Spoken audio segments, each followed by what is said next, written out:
Hello dear नमस्कार। मु गगन आउ मोर YouTube channel learn and grow को आपण मानक मु स्वागत जनाऊँ। तो आजिर वीडियोटी है गोटे इम्पोर्टाट नोटिफिकेशन उपरे डिस्कशन करवा। तो नोटिफिकेशन टी होची ओएसटीटी उपरे डिस्कशन करवा। तो ओएसटीटी कौन? तो जो माने कि टीचर पाई अप्लाई करिया भविष्य में चाहूँगी टीचर पोस्ट पाई तो से माने ओएसटीटी दे पारिबे। तो सर्वप्रथम आम जानिबा कि काली आमर बोर्ड ऑफ सेकेंडरी एजुकेशन यही नोटिफिकेशन को रिलीज करछि। तो आपण मैंने देखिथे क्लीयरली मेंशन है कि एग्जाम डेट हूँ आमर 30 सेप्टेम्बर।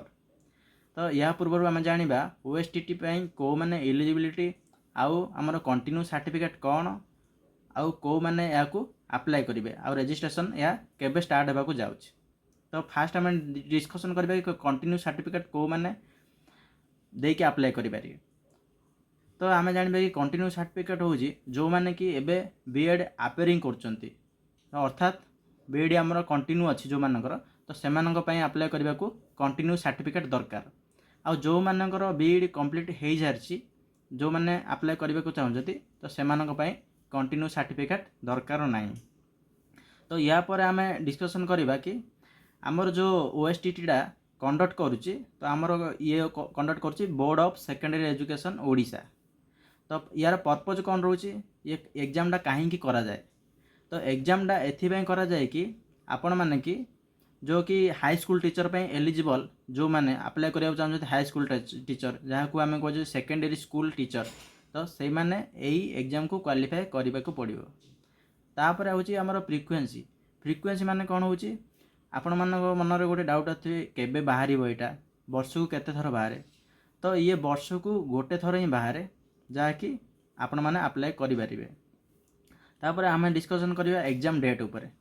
तो एग्जाम डेट आमर केबे हम? तो एक्सपेक्टेडली आमर एग्जाम डेट हूँ कि अनुमान अनुसार तो एपर्यंत तो कौन एग्जाम डेट रिलीज होनी एबे काली नोटिफिकेशन बाहर तो ये 2 दिन भितर रजिस्ट्रेशन डेट भी रिलीज हो। तो आम अनुमान करुँ कि 2 दिन भितर रजिस्ट्रेशन डेटा रिलीज हो।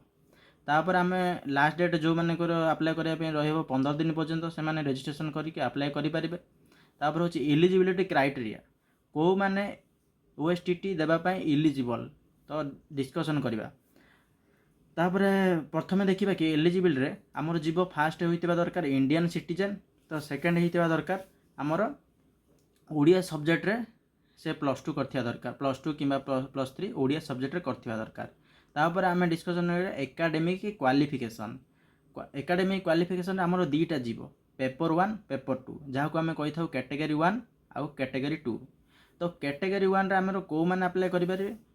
कैटेगरी 1 रे आमर जो मैंने कि एजुकेशन टीचर कह जाए टीजीटी ट्रेनिंग ग्रेजुएट टीचर जहाँ कि से ग्रेजुएशन करथिबे विथ प्लस बीईडी करथिबे तो से माने एलिजिबल हेबे आमर कैटेगरी 1 पाई। तो कैटेगरी 2 टा कहाँ पे होची? कैटेगरी 2 टा होची फिजिकल एजुकेशन टीचर जो माने कि बीपीईडी सीपीईडी तापर आमर रोची एमपीईडी रोची तापर होची डीपीईडी रोची एमान होचंती एलिजिबल हे पारिबे कैटेगरी 2 पाई। तापर आम डिस्कसन करबा आमर एग्जाम पैटर्न कौन कौन रोची आउ सिलेबस ऊपर डिस्कसन करबा। तो पेपर 1 आमर रोची टीजीटी पाई। टीजीटी को माने जेमति कि साइंस आर्ट्स तापर आमर क्लासिकल लैंग्वेज तो एमान होचंती आमर पेपर 1 पे इलिजिबल।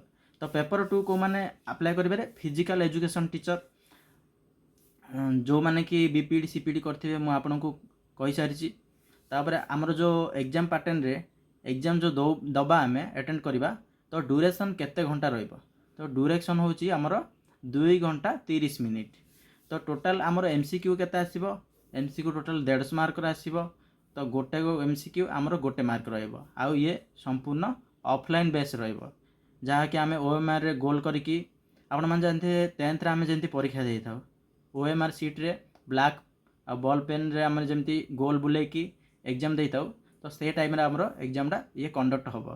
तो आउ एथिरे हमरो नेगेटिव मार्क नाही टोटाल ये होची हमरो 150 मार्क।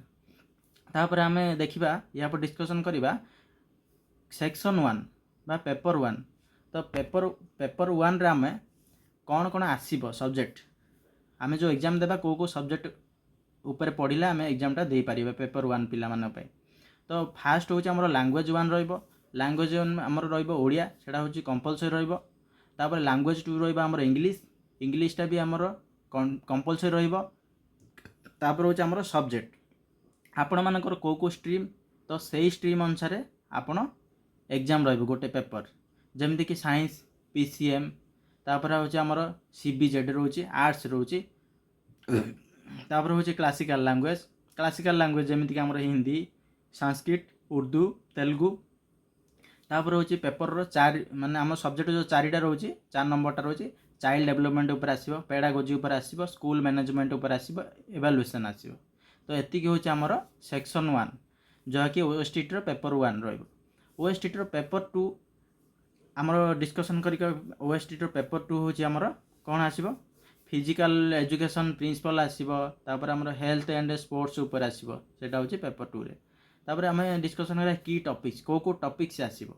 ଆମର ଚାଇଲ୍ଡ ଡେଭଲପମେଣ୍ଟର ଯେମିତିକି ଆସିବ ପେଡାଗୋଜି, ତାପରେ ଗ୍ରୋଥ୍, ଲର୍ଣ୍ଣିଂ ପ୍ରୋସେସ୍, ତାପରେ ହେଉଛି ଆଡୋଲେସେନ୍ସ ଇସ୍ୟୁ, ତାପରେ ଲର୍ଣ୍ଣିଂ ଥିଓରିଜ୍, ଯେଉଁ ଆମର ଅଛି ଲର୍ଣ୍ଣିଂ ଥିଓରି କେଉଁ ଉପରେ, ତ ସେଇ ଥିଓରି ଗୁଡ଼ାକ ବି ଆସିବ ପେଡାଗୋଜିରେ ଆମର। ତାପରେ ହେଉଛି ଆମର ସ୍କୁଲ ମ୍ୟାନେଜମେଣ୍ଟ ଆଣ୍ଡ ଏଭାଲୁଏସନ୍ କ'ଣ ଆସିବ, ଟିଚିଂ ମେଥଡ଼, ତାପରେ ଆସିବ କ୍ଲାସରୁମ୍ ମ୍ୟାନେଜମେଣ୍ଟ, ତାପରେ ଆସିବ ଏଭାଲୁଏସନ୍ ଟେକ୍ନିକ୍ସ। ତାପରେ ଆମର ଲାଙ୍ଗୁଏଜ୍, ତ ଆପଣମାନେ କେଉଁ ଲାଙ୍ଗୁଏଜ୍ ଚୁଜ୍ କରିଛନ୍ତି, ଓଡ଼ିଆ ବା ଇଂଲିଶ, ତ ଆମର ଇଂଲିଶରେ ଯେମିତିକି ଆସିବ ଗ୍ରାମାର, କମ୍ପ୍ରେନ୍ସନ୍, ଭୋକାବୁଲାରୀ, ତାପରେ ହେଉଛି ରାଇଟିଂ ସ୍କିଲ୍ସ। ଆପଣମାନେ ଜାଣିଥିବେ ଓଡ଼ିଆରେ ଯେମିତି ଆସିବ, ତ ସେ ଟାଇପ୍ର ଇଂଲିଶରେ ବି ସେମିତି ଆସିବ। ତାପରେ ସବଜେକ୍ଟ ସ୍ପେସିଫିକ୍ ସବୁ କ'ଣ କ'ଣ ଆସିବ, ଯେମିତିକି ସାଇନ୍ସ ପିଲାମାନଙ୍କ ପାଇଁ ଫିଜିକ୍ସ ରହିବ, କେମିଷ୍ଟ୍ରି ରହିବ, ବାୟୋଲୋଜି ରହିବ, ମ୍ୟାଥମେଟିକ୍ସ ରହିବ। ତ ଆର୍ଟ୍ସ ପିଲାମାନଙ୍କ ପାଇଁ ରହିବ ହିଷ୍ଟ୍ରି ରହିବ, ପଲିଟିକାଲ ସାଇନ୍ସ ରହିବ, ତାପରେ ଜିଓଗ୍ରାଫି ରହିବ, ଆଉ ଇକୋନୋମିକ୍ସ ରହିବ। ତାପରେ ହେଉଛି କ୍ଲାସିକାଲ ଲାଙ୍ଗୁଏଜରେ ଆପଣମାନେ ପ୍ରଶ୍ନ ଆସୁଥିବେ କ୍ଲାସିକାଲ ଲାଙ୍ଗୁଏଜ ଉପରେ କେଉଁ ଟପିକ୍ ରହିବ, ତ କ୍ଲାସିକାଲ ଲାଙ୍ଗୁଏଜରେ ଆମର ରହିବ ଗ୍ରାମାର ରହିବ, ଲିଟରେଚର ରହିବ, ତାପରେ ହେଉଛି କମ୍ପ୍ରେନ୍ସନ୍ ରହିବ।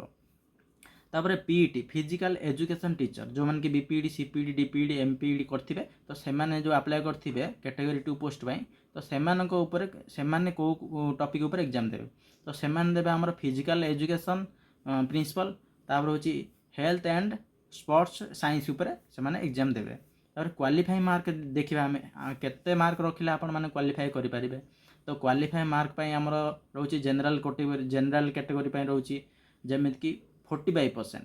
ତ ଆପଣମାନଙ୍କର 150 ମାର୍କର ଏକ୍ଜାମ୍ ହେଲା, ତ ଆପଣଙ୍କୁ ଟୋଟାଲ୍ 150ଟା କ୍ୱେଶ୍ଚିନ୍, ତ 150 କ୍ୱେଶ୍ଚିନ୍ରୁ ଆପଣଙ୍କୁ 68ଟା କ୍ୱେଶ୍ଚିନ୍ କରେକ୍ଟ କରିବାକୁ ପଡ଼ିବ, ତାହେଲେ ଯାଇକି ଆପଣ କ୍ୱାଲିଫାଏ ହେଇପାରିବେ। ତ ଆଉ ରହୁଛି ଆମର SC ST ଯେମିତିକି SC BC, ତ ଏମାନଙ୍କ ପାଇଁ ରହୁଛି ଆମର 35% କ୍ୱାଲିଫାଇଂ ମାର୍କ। ତ 35% ହେଲେ ଆମର କେତେ ହେବ, 150 ମାର୍କରୁ ଯେମିତିକି 53ଟା କ୍ୱେଶ୍ଚିନ୍ କରେକ୍ଟ କରିବାକୁ ପଡ଼ିବ। ତ ଏମାନଙ୍କ ପାଇଁ ହେଉଛି କ୍ୱାଲିଫାଇଂ ମାର୍କ। ତ ଆପଣମାନଙ୍କ ମନରେ ପ୍ରଶ୍ନ ଆସୁଥିବ କି, ଯେଉଁ ଆପଣ OSTT ଏକ୍ଜାମ୍ଟା ଦେବେ, ଯେଉଁ ସାର୍ଟିଫିକେଟ୍ ପାଇପାରିବେ, ଯେଉଁମାନେ କ୍ୱାଲିଫାଇ ହେବେ ସେମାନେ ସାର୍ଟିଫିକେଟ୍ ପାଇବେ, ତ ସାର୍ଟିଫିକେଟ୍ଟା କେତେ ଦିନ ପର୍ଯ୍ୟନ୍ତ ସେଇଟା ଭ୍ୟାଲିଡ଼ିଟି ରହିବ। ତ ଇଏ ଭ୍ୟାଲିଡ଼ିଟି ହେଉଛି ଲାଇଫ୍ ଟାଇମ୍ ମାନେ ଆପଣମାନେ ବୁଝୁଥିବେ କି ଆପଣ ଯେତେ ଦିନ ବଞ୍ଚିବେ ସେତେ ଦିନ ପର୍ଯ୍ୟନ୍ତ ନୁହେଁ। ଆପଣ ମନେକର ଗୋଟେ ପୋଷ୍ଟ ପାଇଁ ଆପ୍ଲାଏ କରିବା ପାଇଁ ଇଲିଜିବଲ୍ ଅଛନ୍ତି, ଯେମିତିକି ଗୋଟେ ଟିଚର ଭ୍ୟାକେନ୍ସି ବାହାରିଲା, ତ ଏଲିଜିବଲ୍ ଅଛନ୍ତି ଆପଣ 35 ଏଜ୍ ପର୍ଯ୍ୟନ୍ତ, ସେଠି ଲେଖା ହେଇଥିବ 35 ଏଜ୍, ତ 35 ପର୍ଯ୍ୟନ୍ତ ଏଇ ସାର୍ଟିଫିକେଟ୍ଟା ଆପଣ ଦେଇକି ଆପ୍ଲାଏ କରିପାରିବେ। ତ ଆଜିର ଏଇ ଟପିକ୍ ଥିଲା କି OSTT ଉପରେ, ଯାହାକି ରେଜିଷ୍ଟ୍ରେସନ୍ ଆଉ ସିଲାବସ୍, ଏକ୍ଜାମ୍ ପାଟର୍ନ କ'ଣ କ'ଣ ଆସିବ ଡିସ୍କସନ୍ କଲେ। ତ ନେକ୍ସଟ ଭିଡ଼ିଓ ଆମେ ଆଣିବା କଣ୍ଟିନ୍ୟୁ ସାର୍ଟିଫିକେଟ୍ ଉପରେ। ତ ଆପଣମାନଙ୍କୁ ଏଇ ଭିଡ଼ିଓଟି ଯଦି ଭଲ ଲାଗିଥିବ, ଆପଣମାନେ like, share and subscribe and comment ମାଧ୍ୟମରେ ଜଣାନ୍ତୁ କି ଏ ଭିଡ଼ିଓଟି କେମିତି ଲାଗିଲା। ନମସ୍କାର।